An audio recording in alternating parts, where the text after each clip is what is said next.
I am Dr. Shivaputra S. Bedjirge, Associate Professor in Political Science, Government Women's First Grade College, Kalaburgi. Now we shall discuss about political science syllabus prescribed for the BA first semester students is political theory. As per Karnataka State Akkamadevi Women's University, Vijaypur, in this political theory, now we discuss about origin of state, theories of origin of state. There are several theories such as divine theory, social contract theory, patriarchal theory, matriarchal theory, etc., where the theories are relating to the origin of a state. Among all these theories of origin of state, our discussion is restricted on divine theory of the origin of state. Divine theory, introduction and meaning of the divine theory. Divine theory is related to the origin of political institutions, or the state is a march of God on this earth. Divine theory says that state is the march of God on this earth. Normally, the theory envisages that state is the divine institution of God on the earth. It is the presumption of the theory and the society in general that it shall be the duty of the God to look after all the human beings and all the living organisms, life and death of all the living organisms on this earth shall be the duty and responsibility of God. God having enormous functions to do with the living organisms and human beings. He is busy in many works, many functions which he has to do with reference to the earth and the space. Therefore, God appointed certain persons as the politicians, certain persons as his representatives, who are known as the kings and the princes. Kings and princes are the representatives of God, and it shall be their duty to look after all the people on this earth. This is the main presumption or the envisages of the theory of divine theory of the origin of state. Now, BA ಪ್ರಥಮ semester ರಾಜ್ಯಶಾಸ್ತ್ರ ಪಠ್ಯಕ್ರಮದಲ್ಲಿ ರಾಜ್ಯದ ಉಗಮ, ರಾಜ್ಯದ ಹುಟ್ಟಿನ ಸಿದ್ಧಾಂತಗಳನ್ನು ಕುರಿತು ಚರ್ಚಿಸಬೇಕಾಗಿದೆ. ರಾಜ್ಯ, ಈ ಭೂಮಿಯ ಮೇಲೆ ರಾಜ್ಯ ಅಥವಾ ರಾಷ್ಟ್ರ ಎಂಬ ಸಂಸ್ಥೆ ಹೇಗೆ ಹುಟ್ಟಿಕೊಂಡಿತು ಎಂಬ ವಿಷಯವನ್ನು ಚರ್ಚಿಸುವ ಸಂದರ್ಭದಲ್ಲಿ ಅನೇಕ ಸಿದ್ಧಾಂತಗಳು ಈ ಭೂಮಿಯ ಮೇಲೆ ರಾಜ್ಯ ಹೇಗೆ ಹುಟ್ಟಿಕೊಂಡಿದೆ, ರಾಷ್ಟ್ರವು ಹೇಗೆ ಅಸ್ತಿತ್ವಕ್ಕೆ ಬಂದಿದೆ ಎಂಬ ಬಗ್ಗೆ ದೈವಿ ಸಿದ್ಧಾಂತ ಎಂಬ ಒಂದು ಸಿದ್ಧಾಂತ ಇದೆ, ಸಾಮಾಜಿಕ ಒಪ್ಪಂದ ಎಂಬ ಒಂದು ಸಿದ್ಧಾಂತ ಇದೆ. ಅದೇ ರೀತಿಯಾಗಿ ಪೆಟ್ರಿಯಾರ್ಕಲ್, ಪಿತೃ ಪ್ರಧಾನ ಸಿದ್ಧಾಂತ ಎಂಬ ಇನ್ನೊಂದು ಸಿದ್ಧಾಂತ ಇದೆ, ಮಾತೃ ಪ್ರಧಾನ ಸಿದ್ಧಾಂತ ಎಂಬ ಇನ್ನೊಂದು ಸಿದ್ಧಾಂತ ಇದೆ.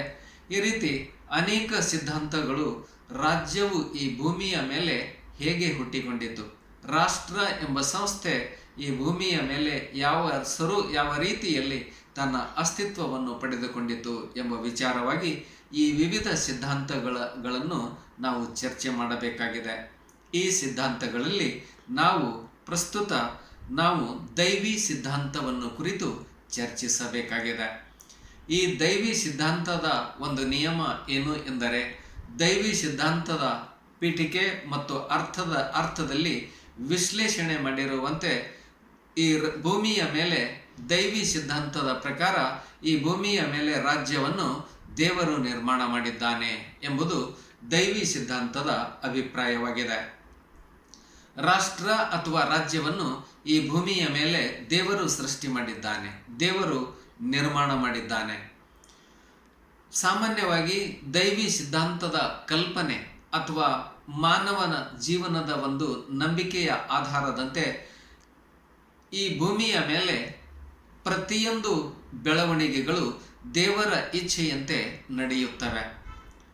ದೇವರ ಜವಾಬ್ದಾರಿ ಮಾನವನು ನಂಬಿದ ಸಿದ್ಧಾಂತಗಳ ಪ್ರಕಾರ, ದೈವಿ ಸಿದ್ಧಾಂತದ ಪ್ರಕಾರ ದೇವರು ಮಾನವ ಜೀವಿಗಳನ್ನು ಮತ್ತು ಪ್ರಪಂಚದ ಎಲ್ಲ ಚರಾಚರ ಜೀವರಾಶಿಗಳನ್ನು ರಕ್ಷಣೆ ಮಾಡುವ, ಅವುಗಳನ್ನು ಕಾಪಾಡುವ ಹೊಣೆ ದೇವರದ್ದಾಗಿದೆ.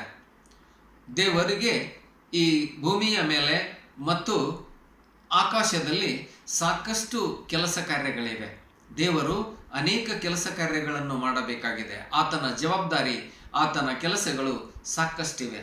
ಅದಕ್ಕಾಗಿ ತನ್ನ ಕೆಲಸಗಳ ಒಂದು ಸ್ವಲ್ಪ ಭಾಗವನ್ನು ಆ ದೇವರು ರಾಜನಿಗೆ ಒಪ್ಪಿಸುತ್ತಾನೆ ಅಥವಾ ತನ್ನ ಪ್ರತಿನಿಧಿಗಳನ್ನಾಗಿ ಕೆಲ ಜನರಿಗೆ ನೇಮಕ ಮಾಡುತ್ತಾನೆ.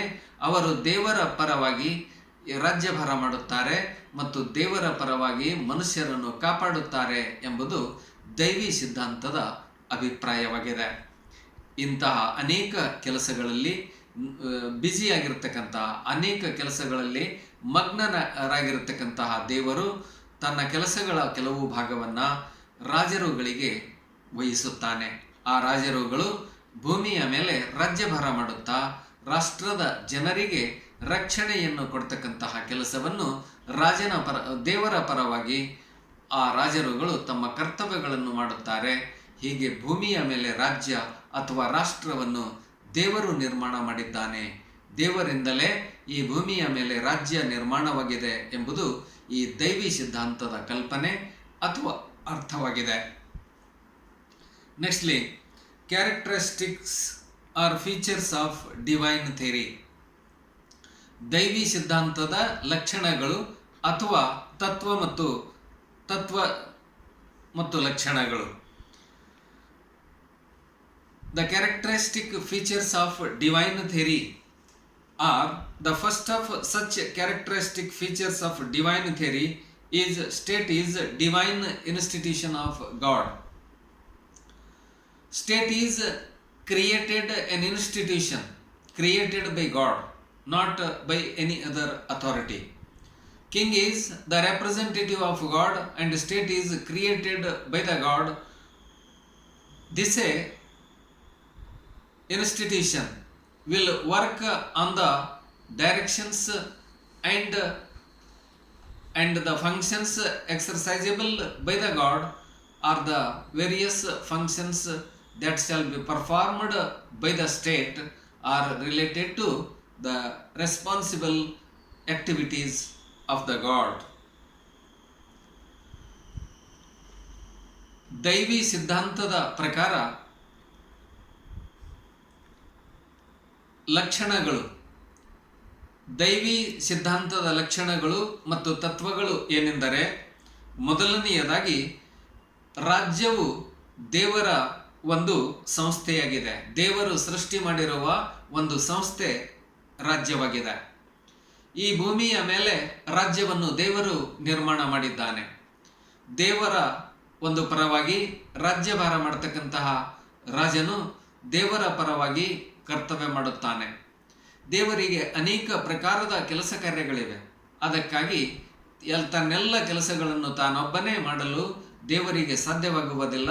ಅದಕ್ಕಾಗಿ ದೇವರು ರಾಜ್ಯವನ್ನು ನಿರ್ಮಾಣ ಮಾಡಿ ಈ ರಾಜ್ಯದಲ್ಲಿ ಜನರು ಶಾಂತಿ, ಸುವ್ಯವಸ್ಥೆ ಮತ್ತು ನೆಮ್ಮದಿಯಿಂದ ಜೀವನ ಸಾಗಿಸುವಂತೆ ನೋಡಿಕೊಳ್ಳುವ ಉದ್ದೇಶಕ್ಕಾಗಿ ದೇವರು ಭೂಮಿಯ ಮೇಲೆ ರಾಜ್ಯವನ್ನು ನಿರ್ಮಾಣ ಮಾಡಿದ್ದಾನೆ ಎಂಬುದು ದೈವಿ ಸಿದ್ಧಾಂತದ ಮೊದಲನೆಯ ಲಕ್ಷಣವಾಗಿದೆ. Secondly, king is representative of god. King is not he himself, he is representative of the God. Whatever the functions that shall be exercised by the king is only on behalf of the God. Such a responsibilities of the king will be obedient to the people, and people shall be obedient to the king because he is representative of the God. All the people shall respect the king or the politician who governing the state like God.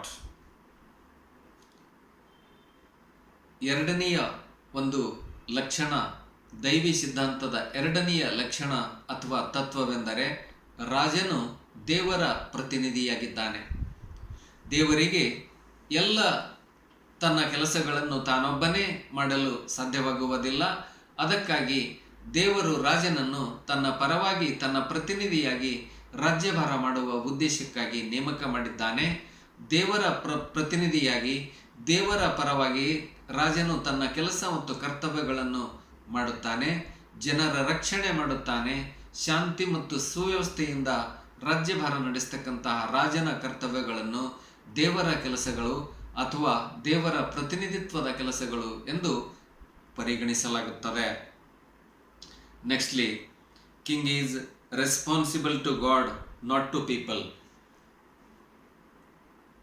King, whatever the functions, whatever the power that shall be exercised by the king, he has to responsible for such functions to the God alone, not to the people.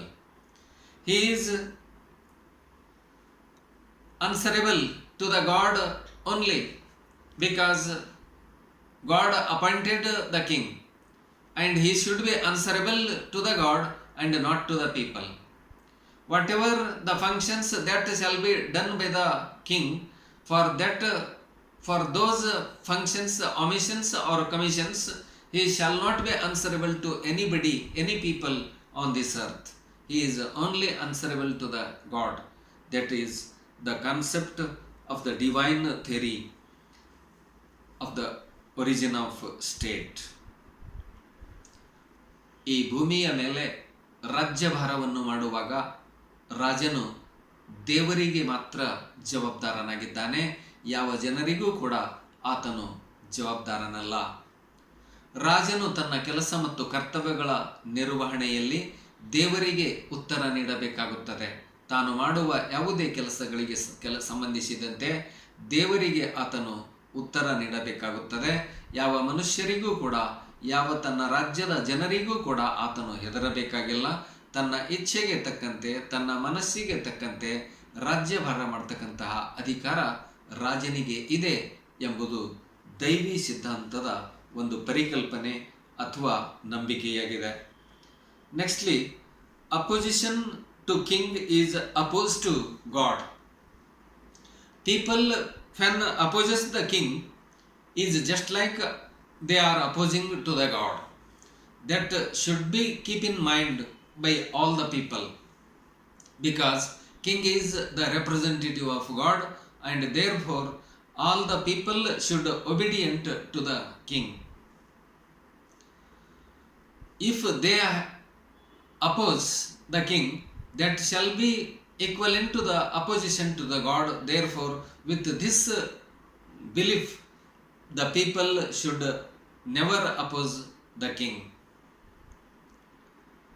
ದೈವಿ ಸಿದ್ಧಾಂತದ ಇನ್ನೊಂದು ಲಕ್ಷಣ ಅಥವಾ ತತ್ವವೆಂದರೆ ರಾಜನಿಗೆ ವಿರೋಧಿಸಿದರೆ ದೇವರನ್ನು ವಿರೋಧಿಸಿದಂತೆ. ರಾಜ್ಯಭಾರ ಮಾಡುವ ಸಂದರ್ಭದಲ್ಲಿ ರಾಜನು ಯಾವ ರೀತಿ ಬೇಕಾದರೂ ಆಡಳಿತ ಮಾಡಬಹುದು. ರಾಜಕಾರಣಿಯು ತನ್ನ ಇಚ್ಛೆಗೆ ತಕ್ಕಂತೆ ಆಡಳಿತ ಮಾಡಬಹುದು. ಆ ಸಂದರ್ಭದಲ್ಲಿ ರಾಜನಿಗೆ ಜನರು ವಿರೋಧ ಮಾಡಬಾರದು. ಯಾವುದೇ ಜನರು ರಾಜನಿಗೆ ವಿರೋಧ ಮಾಡಿದರೆ, ರಾಜನನ್ನು ಎದುರು ಹಾಕಿಕೊಂಡರೆ ದೇವರನ್ನು ಎದುರು ಹಾಕಿಕೊಂಡಂತೆ, ದೇವರಿಗೆ ಪ್ರಶ್ನೆ ಮಾಡಿದಂತೆ. ಹೀಗೆ ರಾಜ್ಯಭಾರ ಮಾಡುವ ರಾಜನಿಗೆ ಮರ್ಯಾದೆ ಕೊಟ್ಟರೆ ದೇವರಿಗೆ ಮರ್ಯಾದೆ ಕೊಟ್ಟಂತೆ ಎಂಬ ಒಂದು ನಂಬಿಕೆ, ಒಂದು ಸಿದ್ಧಾಂತ ಈ ದೈವಿ ಸಿದ್ಧಾಂತದ ಲಕ್ಷಣವಾಗಿದೆ. Nextly, god alone entitled to ask the king to give account of his good deeds or the bad deeds. Whatever the functions related to administration of the state, king may exercise the good deeds or the bad deeds with reference to administration of the state. For these functions he must be answerable to only with the God and not to any people. And he can exercise his functions based upon his own authority. No people, no person, he can raise any kind of questions to the king. ರಾಜ್ಯಭಾರ ಮಾಡುವ ಸಂದರ್ಭದಲ್ಲಿ ರಾಜನು ಅಥವಾ ರಾಜಕಾರಣಿ ತನ್ನ ಮನಸ್ಸಿಗೆ ಬಂದಂತೆ ಆಡಳಿತ ನಡೆಸುವ ಅಧಿಕಾರವನ್ನು ಹೊಂದಿದ್ದಾನೆ. ರಾಜನು ತನ್ನ ಆಡಳಿತದಲ್ಲಿ ಒಳ್ಳೆಯ ಕೆಲಸಗಳನ್ನು ಮಾಡಬಹುದು ಅಥವಾ ಕೆಟ್ಟ ಕೆಲಸಗಳನ್ನು ಮಾಡಬಹುದು. ಆತನು ಮಾಡುವ ಒಳ್ಳೆಯ ಕೆಲಸಗಳಿಗಾಗಲಿ ಅಥವಾ ಕೆಟ್ಟ ಕೆಲಸಗಳಿಗಾಗಲಿ ಆತನು ದೇವರಿಗೆ ಉತ್ತರ ನೀಡಬೇಕೇ ಹೊರತು ಯಾವ ಜನರಿಗೂ ಕೂಡ ಉತ್ತರ ನೀಡಬೇಕಾದ ಅವಶ್ಯಕತೆ ಇಲ್ಲ. ರಾಜನು ತನ್ನ ಆಡಳಿತದಲ್ಲಿ ಉತ್ತಮ ಅಥವಾ ಕೆಟ್ಟ ಕೆಲಸಗಳನ್ನು ಮಾಡಿರುವುದಕ್ಕೆ ದೇವರು ರಾಜನಿಗೆ ಪ್ರಶ್ನೆ ಮಾಡಬಹುದೇ ಹೊರತು ಯಾವ ಮನುಷ್ಯರೂ ಕೂಡ, ಯಾವ ಜನರೂ ಕೂಡ ರಾಜನಿಗೆ ಪ್ರಶ್ನೆ ಮಾಡುವ ಅಧಿಕಾರವಿರುವುದಿಲ್ಲ ಎಂಬುದು ದೈವಿ ಸಿದ್ಧಾಂತದ ನಂಬಿಕೆಯಾಗಿದೆ. Nextly, it is sin to protest against the authority of god. To protest or oppose the authority of the God is sinful nature of the human beings. That is the concept developed in divine theory of the origin of a state. If the people opposes the king, they should think that they are doing sinful nature. They are doing crime. That was the concept believed in divine theory of the state. Therefore, with the intention of sinful nature, the people should never oppose the administration or the authority of the king. ದೈವಿ ಸಿದ್ಧಾಂತದ ಇನ್ನೊಂದು ನಂಬಿಕೆಯ ಪ್ರಕಾರ ಈ ಭೂಮಿಯ ಮೇಲೆ ರಾಜ್ಯಭಾರ ಮಾಡುವ ರಾಜನನ್ನು ಯಾವುದೇ ಪ್ರಜೆಗಳು ಅಥವಾ ಜನರು ಪ್ರಶ್ನೆ ಮಾಡಿದರೆ, ವಿರೋಧಿಸಿದರೆ ಅವರು ತಪ್ಪು ಮಾಡಿದಂತೆ ಅಥವಾ ಪಾಪ ಮಾಡಿದಂತೆ. ಈ ಪಾಪಿಷ್ಠರಿಗೆ ದೇವರು ಯಾವ ರೀತಿ ಶಿಕ್ಷೆ ಕೊಡುತ್ತಾನೆಯೋ, ರಾಜ್ಯಭಾರ ಮಾಡುವ ರಾಜನಿಗೆ ಜನರು ವಿರೋಧ ಮಾಡಿದರೆ ಪಾಪವನ್ನು ಕಟ್ಟಿಕೊಳ್ಳಬೇಕಾಗುತ್ತದೆ, ಅದಕ್ಕೆ ದೇವರು ಶಿಕ್ಷೆ ಕೊಡುತ್ತಾನೆ ಎಂಬ ಒಂದು ನಂಬಿಕೆ ದೈವಿ ಸಿದ್ಧಾಂತದ ಒಂದು ಅಭಿಪ್ರಾಯವಾಗಿದೆ. ನೆಕ್ಸ್ಟ್ಲಿ, A political scientist James I was a political scientist who defines this divine theory. Kings are breathing images of God on earth. This concept was presented by James I. These breathing images are the kings are the breathing images of God on this earth. Therefore, these breathing images must be for the sake of the people. On behalf of the God, they are protecting the people. Therefore, all the people should respect the king. James I ಎಂಬ ಒಬ್ಬ ರಾಜ್ಯ ನೀತಿ ಸಿದ್ಧಾಂತದ ಒಂದು ಪಂಡಿತರ ದೃಷ್ಟಿಕೋನದಂತೆ ರಾಜರನ್ನ ಈ ಭೂಮಿಯ ಮೇಲೆ ದೇವರ ಒಂದು ಪ್ರತಿನಿಧಿಗಳಾಗಿ ಉಸಿರಾಡುತ್ತಿರುವ ದೇವರು ಎಂದು ರಾಜನನ್ನು ಜೇಮ್ಸ್ ಐ ಎಂಬ ತಜ್ಞರು ಕರೆದಿದ್ದಾರೆ. ಈ ಭೂಮಿಯ ಮೇಲೆ ಉಸಿರಾಡುತ್ತಿರುವ ದೇವರು ಎಂದು ರಾಜನನ್ನು ಜೇಮ್ಸ್ ಐ ಎಂಬ ತಜ್ಞರು ಪರಿಗಣಿಸಿದ್ದಾರೆ. ಅರ್ಥಾತ್ ರಾಜನಿಗೆ ವಿರೋಧ ಮಾಡಿದರೆ ಅಥವಾ ರಾಜನ ಆಡಳಿತವನ್ನು ಜನರು ಒಪ್ಪಿಕೊಂಡು ಅನುಸರಿಸಿದರೆ ಅದು ದೇವರ ಆಡಳಿತವಿದ್ದಂತೆ ಎಂಬುದು ಈ ದೈವಿ ಸಿದ್ಧಾಂತದ ಒಂದು ನಂಬಿಕೆ ಅಥವಾ ಕಲ್ಪನೆಯಾಗಿದೆ. Nextly, people are headless multitude incapable of making laws. People are having no capacity. All the people have no authority or no capacity to make the laws for themselves. Therefore, on behalf of all the people, king will make the laws on behalf of the God, and that laws will protect all the people and maintain peace and security to all the people in the state. ಜನರು ತಮ್ಮ ಅನುಕೂಲತೆಗಾಗಿ ರಾಜ್ಯಭಾರ ಮಾಡುವ, ಕಾನೂನುಗಳನ್ನು ರಚನೆ ಮಾಡುವ ಸಾಮರ್ಥ್ಯ ಜನರಿಗೆ ಇರುವುದಿಲ್ಲ. ಅದಕ್ಕಾಗಿ ತಮ್ಮ ಕಾನೂನುಗಳನ್ನು ತಾವೇ ರಚನೆ ಮಾಡಿಕೊಳ್ಳುವ ಶಕ್ತಿ ಮತ್ತು ಸಾಮರ್ಥ್ಯವಿಲ್ಲದ ಮನುಷ್ಯರಿಗೆ ದೇವರ ಪ್ರತಿನಿಧಿಯಾಗಿ ರಾಜನು ಕಾನೂನುಗಳನ್ನು ರಚನೆ ಮಾಡುತ್ತಾನೆ. ಆ ಕಾನೂನುಗಳ ಮೂಲಕ ಎಲ್ಲ ಜನರ ಒಂದು ಹಿತವನ್ನು ಕಾಪಾಡುತ್ತಾನೆ. ಶಾಂತಿ, ಸುವ್ಯವಸ್ಥೆ ಮತ್ತು ನೆಮ್ಮದಿಯಿಂದ ಜನರು ಜೀವನ ಸಾಗಿಸುವಂತೆ ನೋಡಿಕೊಳ್ಳುವ ಒಂದು ಹೊಣೆ ಅಥವಾ ಜವಾಬ್ದಾರಿ ದೇವರ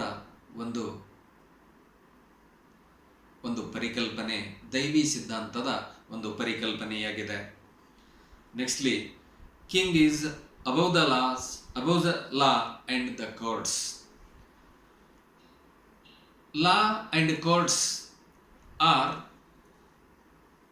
the subordinate institutions of the king. He is the creature of the law and he is the creature of the courts. King is, all the laws shall be framed by the king, therefore he is above the law. And courts, he himself is the highest authority of justice. He is the highest court of appeal. Therefore, all the courts comes within the administration, within the functions of the king. Therefore, he is above the law and above the courts. Divine theory, ದೈವಿ ಸಿದ್ಧಾಂತದ ನಿಯಮ ಮತ್ತು ನಂಬಿಕೆಯ ಪ್ರಕಾರ ಕಾನೂನು ಮತ್ತು ನ್ಯಾಯಾಲಯಗಳಿಗಿಂತಲೂ ಕೂಡ ರಾಜನು ದೊಡ್ಡವನಾಗಿದ್ದಾನೆ. ಎಲ್ಲ ಕಾನೂನುಗಳನ್ನು ರಾಜನು ನಿರ್ಮಾಣ ಮಾಡಿದ್ದಾನೆ. ರಾಜನ ಒಂದು ಆದೇಶದ ಪ್ರಕಾರ ಕಾನೂನುಗಳು ಈ ಭೂಮಿಯ ಮೇಲೆ ಸ್ಥಾಪನೆಯಾಗಿವೆ. ಅದಕ್ಕಾಗಿ ಕಾನೂನುಗಳಿಗಿಂತ ರಾಜನು ದೊಡ್ಡವನಾಗಿದ್ದಾನೆ. ಹಾಗೂ ರಾಜನು ಎಲ್ಲ ನ್ಯಾಯಾಧೀಶರ ಮೇಲೆ ಅತ್ಯುನ್ನತ ನ್ಯಾಯಾಧೀಶನಾಗಿದ್ದಾನೆ. ಅದಕ್ಕಾಗಿ ರಾಜ್ಯದ ಆಡಳಿತದಲ್ಲಿ ಎಲ್ಲ ನ್ಯಾಯಾಧೀಶರು ತಮ್ಮ ತೀರ್ಮಾನವನ್ನು, ತಮ್ಮ ನ್ಯಾಯದಾನವನ್ನು ಮಾಡಿದ ಮೇಲೆ ಅಂತಿಮವಾದ ನ್ಯಾಯದಾನ ಮಾಡುವ ಅಧಿಕಾರ ರಾಜನಿಗಿದೆ. ಅದಕ್ಕಾಗಿ ಎಲ್ಲ ನ್ಯಾಯಾಲಯಗಳಿಗಿಂತ ರಾಜನಿಗೆ ದೊಡ್ಡ ಸ್ಥಾನವಿದೆ ಎಂಬುದು ದೈವಿ ಸಿದ್ಧಾಂತದ ಒಂದು ನಂಬಿಕೆ ಅಥವಾ ಅಭಿಪ್ರಾಯವಾಗಿದೆ. ಇಲ್ಲಿಗೆ ನಾವು ದೈವಿ ಸಿದ್ಧಾಂತವನ್ನು ಕುರಿತು ನಮ್ಮ ಚರ್ಚೆಯನ್ನು ಮುಕ್ತಾಯಗೊಳಿಸಿದ್ದೇವೆ. ಎಲ್ಲರಿಗೂ ವಂದನೆಗಳು.